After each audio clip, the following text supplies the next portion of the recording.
Petit être sans défense, en détresse, seul dans cette ville, en stress. Pas d'amis, peu de famille, de points d'attache. Horrible sentiment, celui de faire tâche. Les tourments du quotidien l'abîment, son esprit fragile se lime. Difficile de créer des liens, il veut juste être un copain. Nouvelle vie, nouveau boulot, le désenchantement arrive très tôt. Ambiance glaciale, lourde et spéciale, direction aigrie, méthode médiévale. L'irrespect des subalternes et de rigueur, la hiérarchie se plaît dans son aigreur. Pas d'écoute, de remise en question, ça dégoûte, incite à la démission. Mais il ne pose pas de questions, de toute façon, jamais ne lui répondront.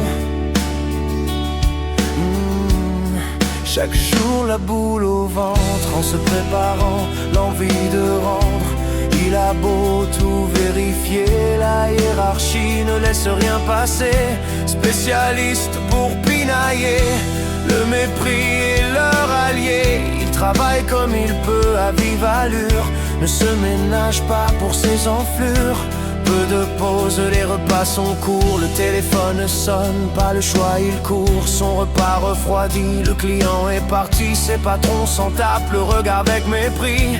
Les mois passent, deviennent une année, des liens d'amitié sont créés. Seulement sa forme physique s'affaiblit, le dos lâche, il souffre, arrêt maladie. On ne lui accorde que du mépris, à son retour c'est pire. Se prend des tirs, des sous-entendus blessants, mais il n'abandonne pas, besoin d'argent. Un jour arriva, son dos se bloqua, l'indifférence comme seule réponse. Encore une fois, cette fois c'était trop, il partit sans un mot, dans son dos des moqueries. Pour lui c'était fini, les larmes du bonheur, un fardeau de tous les jours. L'impression que dans le malheur, certains veulent y rester pour toujours. Les larmes du bonheur, un fardeau de tous les jours.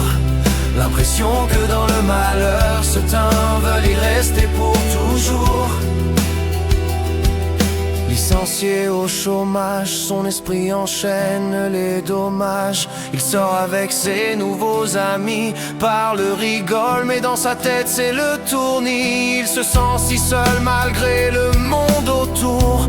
Ne le montre pas, fait des détours, porte un masque sur le visage. Son cœur pleure mais il reste sage. Le regret de son ancienne vie le hante. Il revit tout avec épouvante, les bons, les mauvais choix. Comment il en est arrivé là, se demande s'il doit revenir. Retour au point de départ, c'est pire. Alors il s'accroche, serre les dents.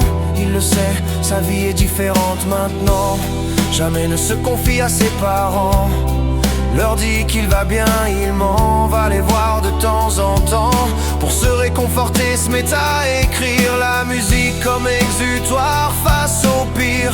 Il s'essaye aussi à l'humour, tourne des vidéos tous les jours. Il passe beaucoup de temps mais la satisfaction est sur le banc des absents. Il ne se doute pas qu'un jour, au détour d'une application, il rencontrera l'amour, celui qui mettra fin à sa désolation. Les larmes du bonheur, un fardeau de tous les jours. L'impression que dans le malheur, certains veulent y rester pour toujours. Les larmes du bonheur, un fardeau de tous les jours. L'impression que dans le malheur, certains veulent y rester pour toujours.